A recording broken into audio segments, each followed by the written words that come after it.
Bom dia, escola. Bom dia. Bom dia para você que está em casa. Que Deus te abençoe e te guarde nessa manhã e te acompanhe cada dia. Bom dia, professora Paula. Bom dia, Benjamin. Tudo bem com você? Tudo. Você parece que acordou muito feliz. Sim. Você sempre acorda feliz, né, Ben? Tem um sorriso para dar. Sim. As crianças, elas têm um negócio diferente, não é? Uma alegria celestial. Que nesse dia também o Senhor conserve no nosso coração a alegria, a gratidão que as crianças têm. Amém. Bom dia aqui para os meus irmãos. Bom dia. E nessa nova semana que o poder de Deus esteja sobre nós. Se você quer receber mais do poder de Deus, e eu sei que sim, porque nós estamos juntos mais uma vez na casa do Senhor. E Deus vai nos abençoar, não é bem? Sim. E a bênção do Senhor é vinda sobre nós de uma maneira ainda mais forte quando nós nos prostramos na presença dele. Sim. Então nós vamos orar nesse momento.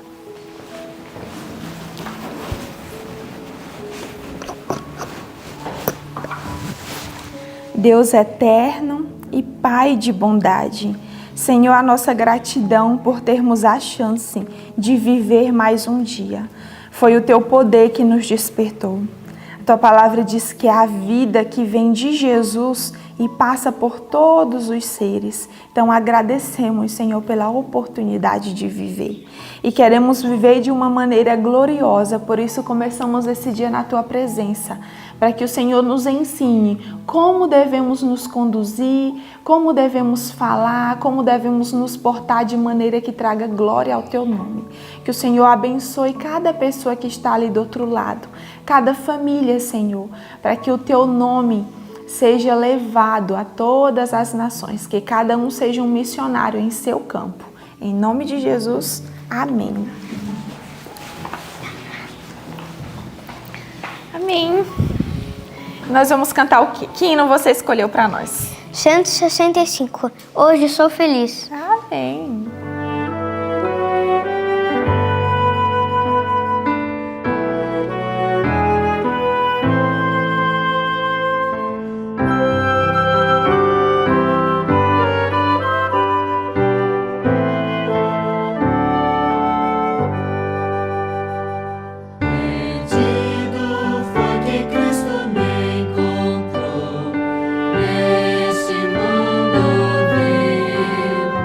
Salve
Senhor seja a nossa força, seja a nossa motivação. E hoje começa verso novo, semana nova, verso novo. E qual que nós vamos aprender? 1 Coríntios 3, do 10 ao 13. Semana passada a gente aprendeu Coríntios também, não foi? Só que era 2 Coríntios, né? Certo, então agora é 1 Coríntios. A gente voltou um pouquinho atrás no livro. Capítulo 3. Isso, então abra aí sua Bíblia. Um pouquinho grande, mas a gente decora. Vamos convidar o povo para abrir a Bíblia? Vamos. Vai lá, então fala aí, qual que vai ser o livro e o capítulo certinho. O livro de 1 Coríntios, capítulo 3, do verso 10 ao 13. Vamos então? 1, 2, 3. 1 Coríntios 3, do 10 ao 13. Segundo a graça de Deus que me foi dada, pus eu, como um sábio arquiteto, o fundamento, e outro edifica sobre ele. Mas veja cada um como edifica sobre ele. Porque ninguém pode pôr outro fundamento além do que já está posto, o qual é Jesus Cristo. E se alguém sobre este fundamento formar um edifício de ouro, prata, pedras preciosas, madeira, feno, palha, a obra de cada um se manifestará. Na verdade, o dia declarará, porque pelo fogo será descoberta, e o fogo provará qual seja a obra de cada um. 1 Coríntios 10, do 10 ao 13. 1 Coríntios 3, do 10 ao 13. Segundo a graça de Deus que me foi dada, pus eu, como um sábio arquiteto, o fundamento, e outro edifica sobre ele. Mas veja cada um como edifica sobre ele. Porque ninguém pode pôr outro fundamento além do que já está posto, o qual é Jesus Cristo. E se alguém sobre este fundamento formar um edifício de ouro, prata, pedras preciosas, madeira, feno, palha, a obra de cada um se manifestará.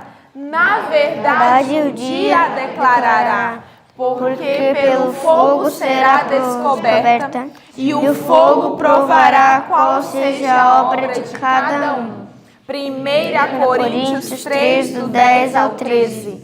1 Coríntios 3, do 10 ao 13. Segundo a graça de Deus que me foi dada, pus eu, como um sábio arquiteto, o fundamento, e outro edifica sobre ele. Mas veja cada um como edifica sobre ele, porque ninguém pode pôr outro fundamento além do que já está posto, o qual é Jesus Cristo. E se alguém sobre este fundamento formar um edifício de ouro, prata, pedras preciosas, madeira, feno, palha, a obra de cada um se manifestará. Na verdade, o dia declarará, porque pelo fogo será descoberta, e o fogo provará qual seja a obra de cada um. 1 Coríntios 3, do 10 ao 13. Amém! E agora é um momento mais do que especial. É o momento que você vai abrir mais uma vez a palavra de Deus. E o meu desejo é que a palavra do Senhor encha os nossos corações neste dia. Amém. Amém? Vamos ficar com nós tudo. Que Deus te abençoe e um bom dia. Olá, bom dia. Bom dia. E feliz sábado. Feliz sábado. Bendito seja o nome do Senhor, mais uma vez com a Bíblia aberta, mais uma oportunidade de estudar o que o Senhor Deus tem para nós, a sua mensagem, as coisas que Ele gostaria que entendêssemos e que pela sua graça, pelo seu poder, tem nos mostrado. O Senhor Deus tem nos dado a chance de estudar durante todos estes meses a sua palavra em porções pequenas todos os dias, que vão se tornando um todo, que vão nos fazendo compreender. Eu vou passar aqui para vocês uma lembrança para que estejamos dentro do proposto, do que o Senhor Deus tem nos dado estes últimos dias. Observe aqui, por favor, para que você possa se lembrar. Você se lembra dessa situação? Quando o Senhor Deus, então, pediu, dai-lhe voz de comer. Eu quero comentar com vocês, queridos, meus irmãos que estão em casa, nossos queridos irmãos, que se aquele menino tivesse raciocinado ou criado um raciocínio da seguinte maneira: temos aqui uma multidão, eu só tenho esses poucos peixinhos, esses pãezinhos que minha mãe preparou para o meu lanche, não vai dar para ninguém, então eu não vou dar para os outros, porque não vai sobrar nem para mim. Se ele tivesse raciocinado dessa forma lógica, ele não teria experimentado um milagre.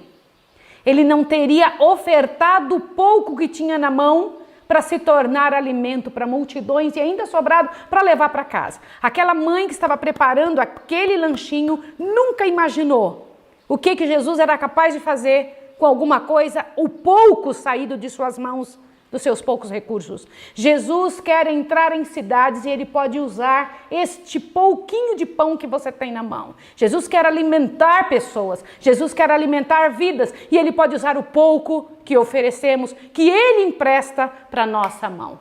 Observe, por favor. Agora, olhe isso daqui. Eu gostaria muito que você lesse com cuidado esta frase, porque estava nos estudos passados. Se a obra é de Deus, ele próprio proverá os meios para a sua realização. Recompensará sincera e simples confiança nele. O pouco, o que diz mais? Que é sábia, o que mais? E economicamente empregado no serviço do Senhor do céu, aumentará no próprio ato de ser comunicado. Aleluia! Você tem que crer nisso, isso é real, é bem assim. Nós aprendemos também uma noite no lago, o Senhor Jesus orando num local e de lá ele enxergando seus filhos. Nunca estamos longe da vista do Senhor. E lá vai meu Senhor andando por cima da água, não é? Para encontrar-se com seus filhos, né? Aí o Senhor Jesus chega e tem que falar um discurso duro. Mas Jesus não falava um discurso duro com dura voz. Vocês têm que entender isso. Eu demorei muitos anos para compreender essa verdade. Jesus falava um discurso duro com lágrimas na voz e era assim que ele encontrava o coração. Mas muitas pessoas o deixaram porque não queriam as palavras, queriam a glória e o reino, né? Que Jesus então parecia que ia trazer e que eles confundiram com o reino dessa terra. E eu imagino que cena triste, Jesus chegando, vendo todo mundo embora, chegando para os discípulos, quereis vós também retirar-vos? O Senhor Jesus só espera que permaneça com ele quem realmente quer. Nenhum de nós é adulado para permanecer do lado de Jesus. Que coisa interessante. Tradição dos anciãos. Vocês se lembram? Aquele quantidade embolorada de criações humanas, das tradições humanas, que Jesus não seguia. E por causa disso era dito que ele não cumpria a lei. Que lei que ele não cumpria? A tradição dos anciãos, porque não tinha vindo do pai dele, não é? Avante. Nós vimos também aquela situação da mulher cirofenícia. Eu tomei um susto de ver que ela era a ovelha perdida da casa de Israel. Quem são as ovelhas perdidas da casa de Israel? Aqueles que nós temos que buscar. Nós somos ovelhas perdidas porque não somos povo de Israel e fomos trazidos. Que coisa tremenda. Estamos ou estivemos na mesma situação desta mulher que foi tão fraternalmente abraçada e aceita por Jesus, né? Vocês se lembram dessa situação na região de Decápolis? Onde o Senhor Jesus, ele curou um homem mudo, lembra disso? Estão lembrados e surdo, lembra dessa situação? Então ali nós vimos essa situação, o Senhor Jesus tirava noites inteiras de oração. Por que lhe era possível? Por causa dessa vida de poder, ele não vivia sem o Pai. Jesus era confundido com o Pai, de tanta aproximação que ele tinha com ele. O Senhor Jesus passava noites inteiras em orações. Nós estudamos ontem também alguma coisa sobre os fariseus e saduceus, de compreensões e inimigos de compreensão diferente, não é? Eles eram inimigos naquilo que compreendiam e acreditavam, inimigos de crença, mas na hora de brigar contra Jesus, eles se uniam, não é isso? Que coisa tremenda, que coisa triste isso. Nós vimos também as visões de Ezequiel, né? Ontem nós estivemos pensando sobre isso, e os homens tentam fazer alguma imagem parecida, ou que tome algum espaço, que tente fazer com que a gente compreenda aquele ser com vários rostos. Eu quero falar para você que está em casa, para os meus alunos que estão aqui, que nós vamos ter que estudar profecias. Por quê? Quando o livro de Ezequiel, o livro de Daniel, guarda esta linha, né, de informação que eu vou lhe dizer agora. A Bíblia contém livros históricos, que contam a história de um povo ou a história do povo de Israel. Tem livros de cânticos e salmos e provérbios, tem livros proféticos e tem os evangelhos e as cartas, tá bem? Então vejam, nós estamos agora iniciando um livro profético, e o livro profético tem uma linguagem figurada. O Senhor Deus faz com que as pessoas, para entenderem o todo, usa imagens diferentes para que entenda o todo. Compreenderam isso? Então, isso é muito importante que você que está em casa entenda. Então, foi dado a Ezequiel algumas visões em seu chamado. Na hora do chamado, para que o servo que vai se tornar profeta, ou que foi chamado para profeta, receba essa visão, o Senhor Deus mostra toda a sua grandeza, né? E foi isso que foi mostrado a Ezequiel no capítulo 1, 2 e 3 que nós vimos ontem, né? Então ali nós tínhamos visto esses seres especiais que Ezequiel tinha visto, e então estes anjos com a velocidade de um raio, eu gostaria que vocês lembrassem disso, porque mais tarde nós vamos ter que comentar esse tal de velocidade de um raio, que estes anjos então faziam o seu trabalho e desciam suas costas e levavam o grande trono de Deus Pai, não é? De um lugar para outro. E Ezequiel ficou maravilhado vendo tudo aquilo. E o Senhor Deus então começou a dar instruções a Ezequiel, que é o que nós vamos estudar hoje, né? Nós estamos estudando o capítulo 4 de Ezequiel, o símbolo do cerco de Jerusalém. O Senhor Deus diz: Ezequiel, pega um tijolo, desenha nele ali o povo de Israel, né? Desenha Jerusalém e coloca ao redor dele o cerco. Não foi isso? Agora, imaginem um profeta. Vocês já imaginaram como era ser profeta? Gente, ser profeta é um negócio muito sério. Você tem que fazer o que Deus pede.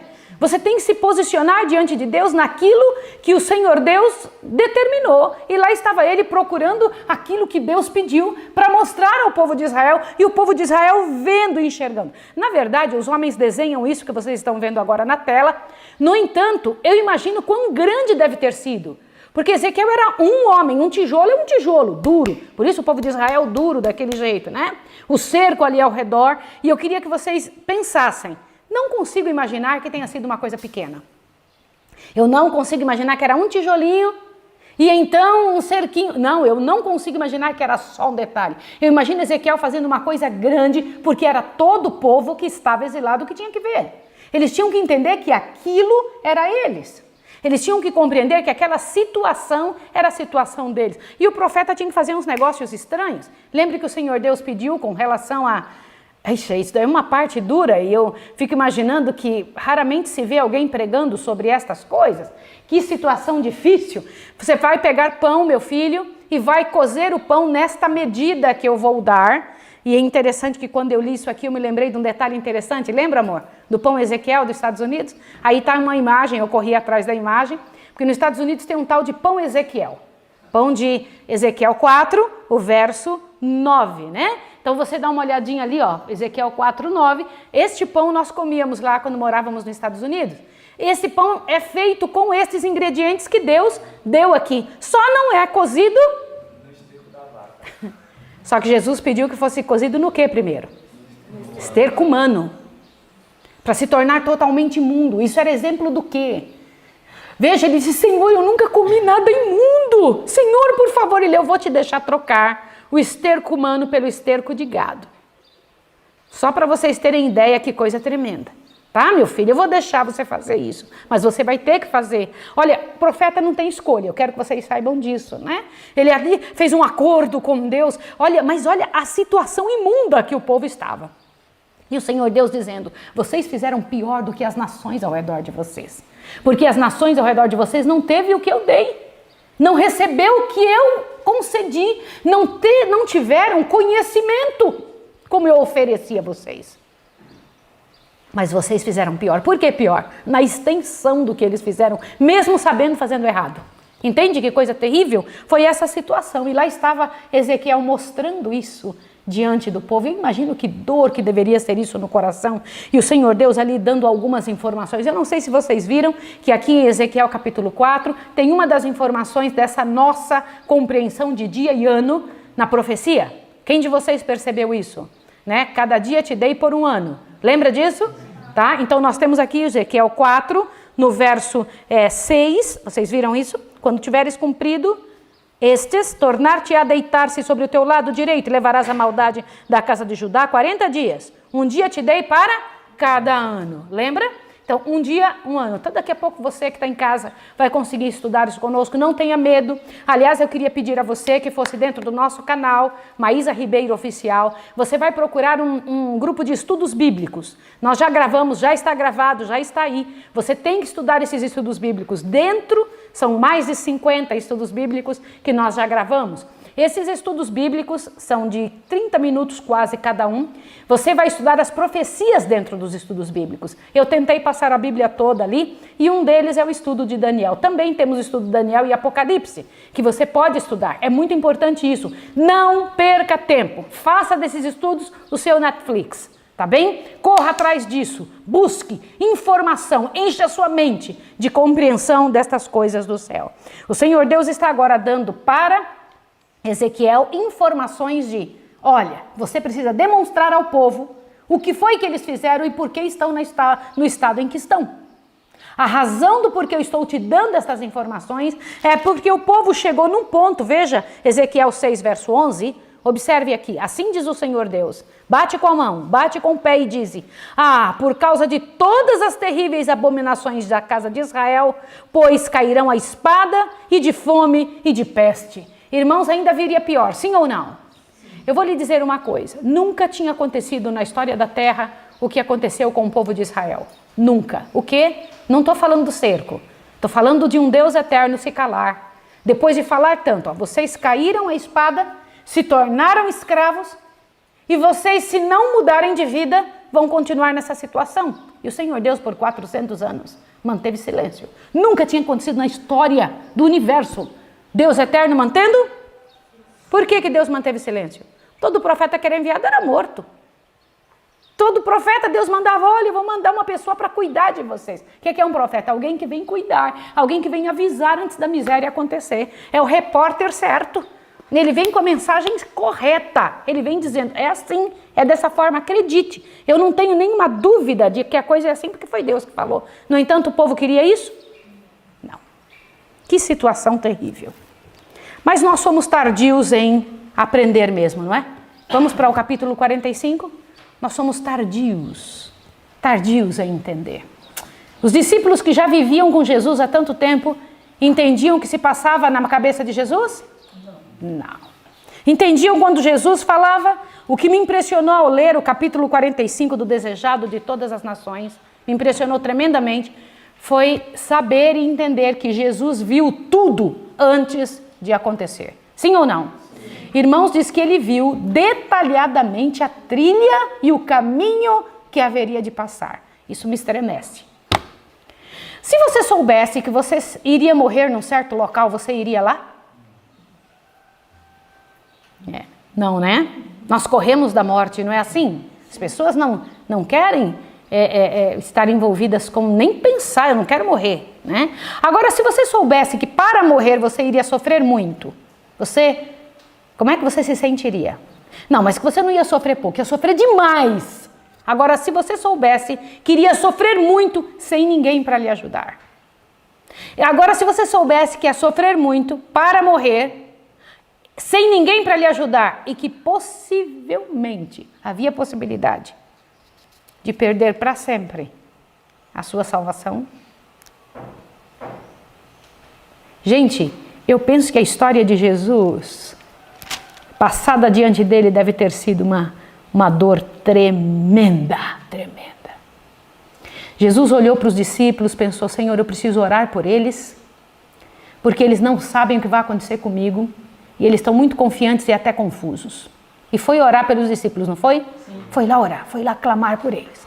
E ao clamar pelos discípulos, este Senhor Jesus que tinha vindo salvar as ovelhinhas, fica imaginando que o grande alvo de Jesus, mesmo sabendo que ia sofrer tudo, era por quê? Qual era a intenção dele? Pode passar o próximo. A intenção de Jesus era o quê? Ele só tinha o quê na frente dele? Ele só tinha na frente dele esse tipo de situação, a ovelhinha perdida. Aquela ovelhinha negra, a que a gente não quer. Aquela ovelhinha ruim. Ele tinha esse tipo de posição. Eu quero. Eu não me importo de sofrer o que tiver que sofrer. Eu vou pegar. Mas ele percebia que seus discípulos eram tardios de entendimento. Ele percebia isso. Mas eram suas ovelhinhas? Sim ou não? Eram. Ele os amava? Sim. Era por eles também que haveria de morrer? Certamente. Então o Senhor Jesus tomou uma posição de tentar explicar para eles. Chegou para eles primeiro com uma pergunta. Eu quero que meus alunos, que os queridos que estão em casa, observem as técnicas de Jesus. Quando Jesus tem que explicar alguma coisa, Jesus, ele começa com uma pergunta. Queridos, o que dizem por aí que eu sou? Vocês se lembram? Olha que interessante. Olha as respostas, né? Diziam, você é o filho de Davi. Alguns só o viam como um profeta. E então Pedro se adianta, que Pedro, né, é o colérico do grupo. Tu és o Cristo, o Filho do Deus vivo. Mas que coisa linda! E o Senhor Jesus disse, então, Pedro, não foi qualquer coisa humana que te revelou isso. Foi meu Pai que revelou. Cheio do Espírito de Deus, estava Pedro naquele minuto, cheio do Espírito de Deus. Jesus diz assim para ele, bem-aventurado és tu, Simão Bar-Jonas, porque não te revelou nem a carne nem o sangue, mas meu Pai que está no céu, né? Que coisa linda! Mas vocês sabem, né, que os discípulos, eles estavam influenciados pela fala daqueles que acusavam Jesus. Sabe disso ou não? Gente, não adianta, nossa compreensão de alguma coisa... Olha por que eu peço a vocês sempre, para que vocês peçam a Deus discernimento. Nossa impressão de alguma coisa é influenciada por aquilo que ouvimos alguém falar a respeito daquela missão. Por exemplo, algumas pessoas, elas não querem vir para cá, ou quando vem com muito medo, porque alguém falou muito mal. E ao falar mal, as pessoas vêm com o coração apreensivo e deixam de receber uma série de bênçãos. E aí só depois que aquilo passa que elas compreendem por que... bloqueados, né? Os discípulos estavam bloqueados por causa disso. Mas tinha um deles que acreditava piamente em Jesus. Quem era? Pedro. Pedro acreditava. Lá estava o impulsivo Pedro. Acreditava. Aquele que estava disposto a pegar uma lança, uma espada e cortar a orelha de Malco. Ele estava pronto. Ele estava pronto dizendo, e realmente, da boca para fora, não tão preparado, estava pronto. Eu vou para onde o Senhor quiser, eu morro, o Senhor a cruz. Eu faço o que for necessário, Senhor, eu te amo mesmo. Agora eu fico pensando, tem uma coisa que não sai da minha cabeça. Os discípulos acreditavam em Jesus. Como era para eles pensarem que aquilo era Deus, dormindo com eles? Que quem estava ali era o Filho de Deus, gente, não era qualquer um. Era aquele prometido de Israel, Maria. Imagine Deus em carne morando com eles.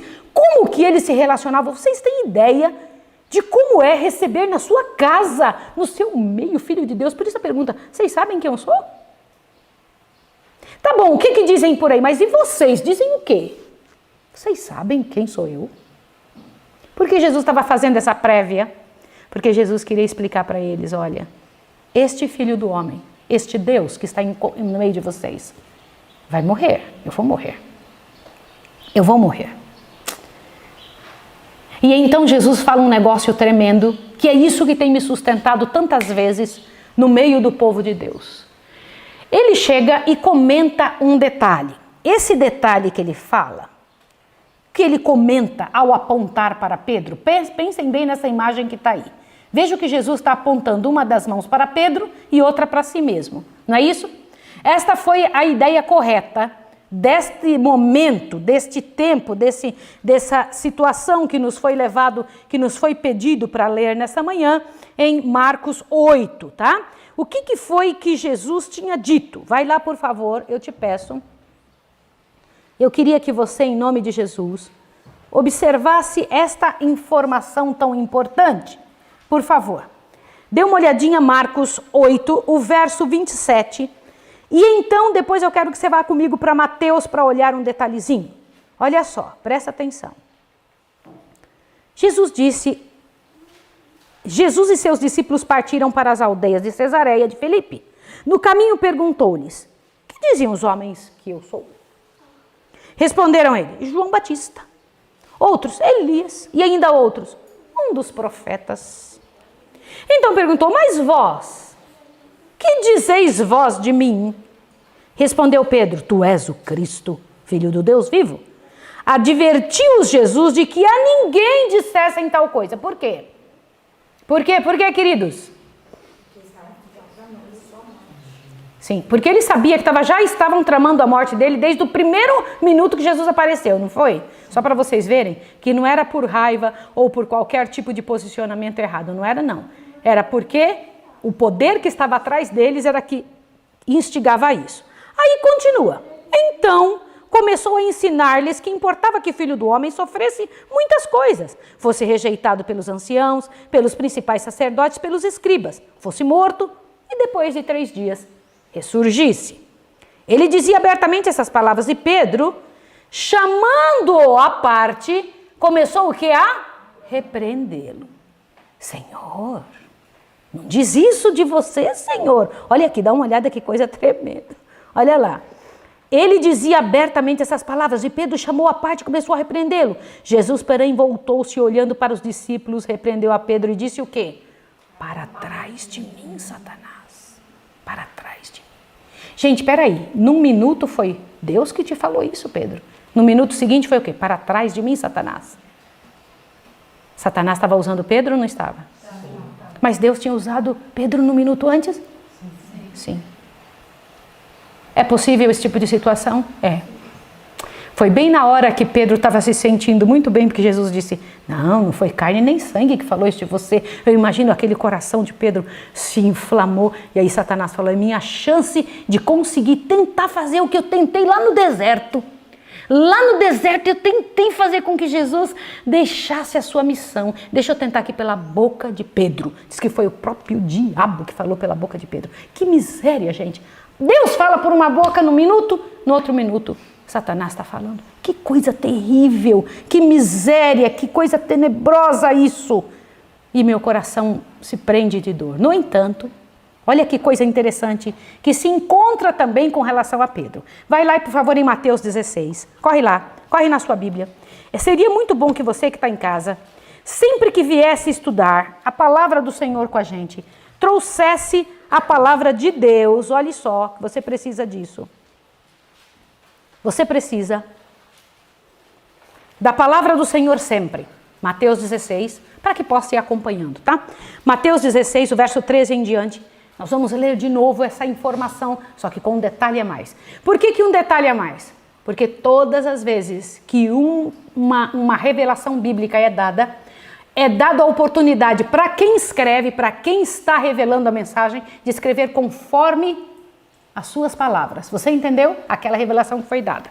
Portanto, Mateus revela de um jeito, Lucas de outro, Marcos de outro, a mesma situação com algum detalhezinho que este tinha percebido e o outro não. Avante, observe agora. Chegando Jesus à região de Cesareia de Filipe, interrogou seus discípulos, que dizem os homens ser o filho do homem? Respondeu-lhes um deles, uns dizem João Batista, outros Elias e outros Jeremias, ou um dos profetas. Perguntou-lhes eles, e vós, quem dizeis que eu sou? Simão Pedro então respondeu, tu és o Cristo, filho do Deus vivo. Olha lá. Respondeu-lhe Jesus, bem-aventurado és tu, Simão Bar-Jonas, pois não foi carne nem sangue quem te revelou, mas meu Pai que está nos céus. E também eu te digo que tu és Pedro. Agora olha, Jesus apontando para Pedro, tu és Pedro. E depois apontando para si mesmo e disse, sobre esta pedra edificarei a minha igreja. Por que é importante você saber disso? Porque algumas pessoas que leem o texto pensam que estava dizendo que Jesus ia edificar a igreja sobre Pedro, que essa linguagem não era sobre Jesus. Tu és Pedro, pensam que estava falando, tu és Pedro, e sobre esta pedra edificarei minha igreja, Pedro. Por isso que a Igreja Católica acredita que a igreja foi edificada sobre Pedro, e não é isso que a Bíblia diz. A Bíblia diz que Jesus falou, tu és Pedro, teu nome Pedro significa pedra, né? Tu és Pedro, mas sobre esta pedra edificarei a minha igreja. Jesus é a pedra angular. E ele estava dizendo, esta pedra, imagina uma igreja edificada sobre ele, Não tem como ruir. Só que ele não parou aí. E as portas do inferno não prevalecerão contra ela. Posso dizer uma coisa a vocês? Fazemos parte de uma igreja que não tem como ser destruída. Não existe como.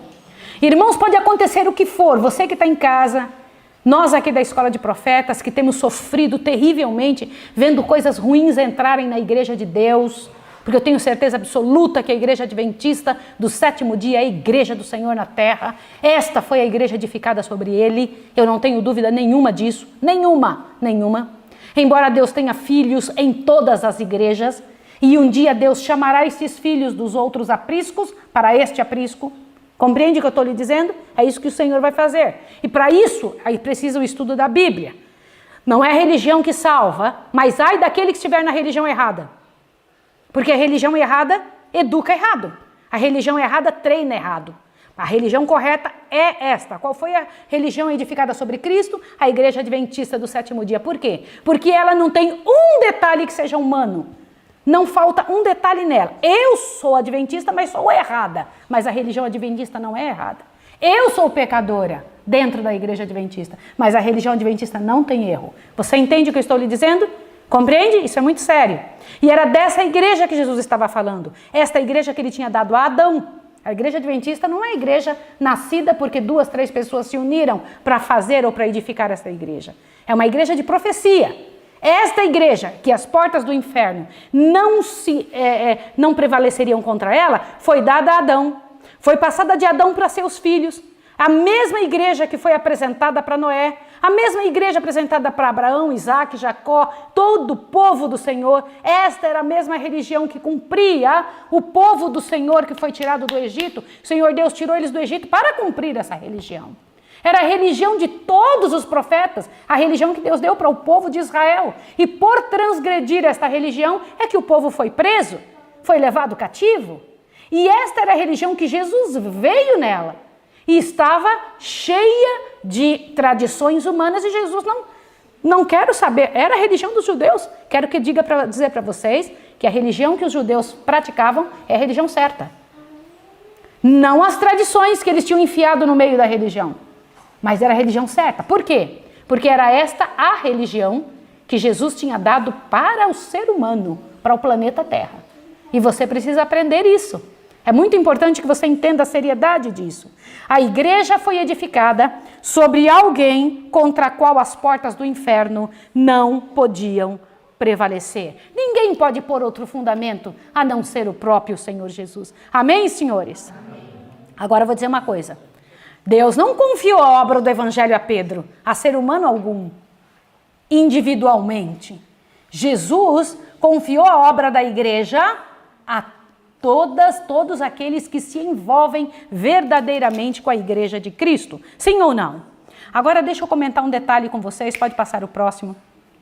Quando Jesus disse assim, para trás de mim, Satanás, você vê que coisa tremenda, ele não estava falando com Pedro, né? Ele estava falando com o próprio Satanás, né? Ele estava falando com o próprio demônio que estava ali. Que Jesus faça isso comigo toda vez que, por alguma situação, o inimigo usar minha voz. Que Deus faça isso comigo. Dentro das coisas de Deus não pode ter 1 grama de nada, absolutamente nada errado. Por favor, pegue o seu livro, o livrão, e abra comigo aqui numa frase que me encheu o coração. Começa no parágrafo, Jesus explicou então aos discípulos sua própria vida de abnegação. Acharam? No final dela tem um parágrafo, Jesus não reputou o céu. Por favor, observe isto. Olha lá Jesus falando com os discípulos. Agora eu queria que você pensasse nesta frase. Jesus não reputou o céu um lugar desejável enquanto nos achávamos perdidos. Deixou as cortes celestes por uma vida de vitupério e insultos e uma ignominiosa morte. Aquele que era rico nos apreciáveis tesouros celestes tornou-se pobre, a fim de que pela sua pobreza nos tornássemos ricos. Cumpre-nos seguir a vereda por ele trilhada. Aleluia. Só que eu vou ler um pouquinho mais. Continua lendo. Eu sei que eu coloquei ali na tela só um pedaço, mas continua lendo agora. Amor às pessoas, porque Cristo morreu. Significa o quê? O que diz aí? A crucifixão do próprio eu. Aquele que é filho de Deus, olha só, deve daí em diante considerar um elo na cadeia baixada para salvar o mundo. Gente, o que é isso? O que diz esse texto? Não fecha aí o texto. Aquele que você acabou de ler. O Senhor Deus diz que aquele, olhe bem, aquele que é filho de Deus, deve daí em diante considerar-se o quê? Presta atenção. Um elo na cadeia. Do que está falando? Que desceu à terra para salvar o mundo. Vou explicar para vocês o que Deus está querendo dizer nisso, o quão importante era essa fala de Jesus com Pedro. Abra bem seu ouvido. A fala de Jesus com os discípulos. Eu estou dando a vocês todos essa responsabilidade. Qual? O homem estava separado de Deus. Aqui está Deus e aqui está o homem. E eles não tinham como se unir mais. Jesus veio ser o elo, pegando na mão do Pai e na mão do Filho. Olha que coisa tremenda. O Filho pegou na mão do Pai e na mão deste Filho, vocês entenderam? Ele é o elo que liga, sim ou não? Só que o que você acabou de ler aí no livro, que nós somos o que também? Gente, isso não te arrepia pensar um negócio desse? Quando eu paro para pensar nisso, que responsabilidade tremenda. Diz que nós também somos um elo. Nós fazemos parte disso. Por isso nós somos o corpo de Cristo. Gente, nós também fazemos parte disso. Deixa eu pegar na sua mão para te colocar com o Pai. Olha que coisa tremenda. Deus do céu, que coisa linda. Por isso tem que ler de novo isso. Leia que grandioso isso, olha. Amor às pessoas porque Cristo morreu significa a crucifixão do próprio eu.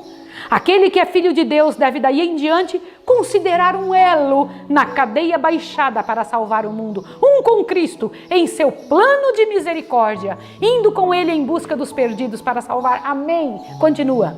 O cristão deve sempre ter presente que se consagrou a Deus e que seu caráter deve revelar Cristo perante o mundo.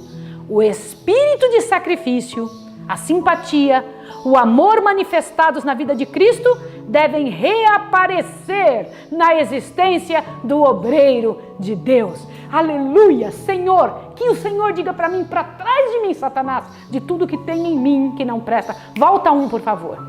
Que o Senhor Deus consiga, volta mais um aí, por favor. Que o Senhor consiga dizer isso na minha vida. Que o Senhor diga, para que então eu possa, livre de todas as misérias, segurar e fazer parte deste elo que segura na mão de qualquer pecador em direção ao Senhor. Para mim, isso daqui é o resumo do estudo de hoje. O Senhor Jesus disse, eu vim para morrer mesmo, eu vim para entregar vida por vocês, eu não me importo de morrer, e eu queria que vocês tivessem esse mesmo sentimento. Quer que eu comente uma coisa com vocês? Abre bem o ouvido. Quem está cheio desse sentimento, joga fora a timidez. Por que é a timidez mesmo? Com cuidado de não se expor, tem vergonha de errar. A pessoa que está com o coração cheio do poder de Deus fala, eu tenho que vencer isso, porque eu tenho uma obra de salvar pessoas, eu tenho que fazer qualquer coisa para salvar seres humanos. Entenderam o que eu estou falando para vocês? Irmãos, é grande demais, peça isso, ajoelhe-se e peça, Senhor, eu quero ser esse elo, eu quero fazer isso, Senhor. Eu quero dar minha vida pelo Evangelho, pelo trabalho de Cristo. Eu quero entender teus planos. Vem cá, Rebequinha. Eu quero estar envolvido contigo, Senhor.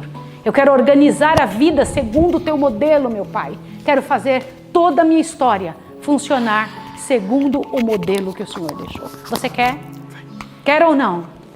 Retira de nós qualquer coisa que não é teu, Senhor. Nós não queremos ter em nós compreensões erradas ou qualquer posicionamento que este mundo nos influenciou a ter, Senhor. Organiza a nossa cabeça para o louvor do Teu nome, o nosso coração. E nesses últimos dias, Pai Santo, usa-nos por completo como um elo da cadeia do céu para encontrar, Pai de amor, o ser humano e levá-lo até os pés de Jesus. Ajuda-nos a fazer isso. Queremos fazer parte do plano da redenção como os vencedores, que para isso o Senhor veio, para resgatar a ovelhinha. Nós somos essa ovelhinha, Senhor. Em nome de Jesus, reconhecemos Teu Filho, nosso irmão mais velho, como Filho de Deus. E queremos dizer para Ti, em nome de Jesus, que queremos estar envolvidos com o Teu amor e ter este amor pelas pessoas. Rogo por essa pessoa que está em casa, por sua família, pelos enlutados, Senhor, pelas pessoas que agora estão com problemas, com dificuldades financeiras, por aquelas que estão se separando, por aquelas pessoas que estão envolvidas em sofrimento, que perderam alguém. Senhor, traga teu bálsamo, envia-nos como bálsamo do céu para ajudar e para fortalecer pessoas. Em tuas mãos eu coloco Rebequinha e todas as crianças, para que em nome de Jesus a tua bênção esteja em nossa casa e na casa dos queridos que levam o teu nome. Em nome de Jesus. Amém, Senhor. Um abraço, gente. Deus abençoe.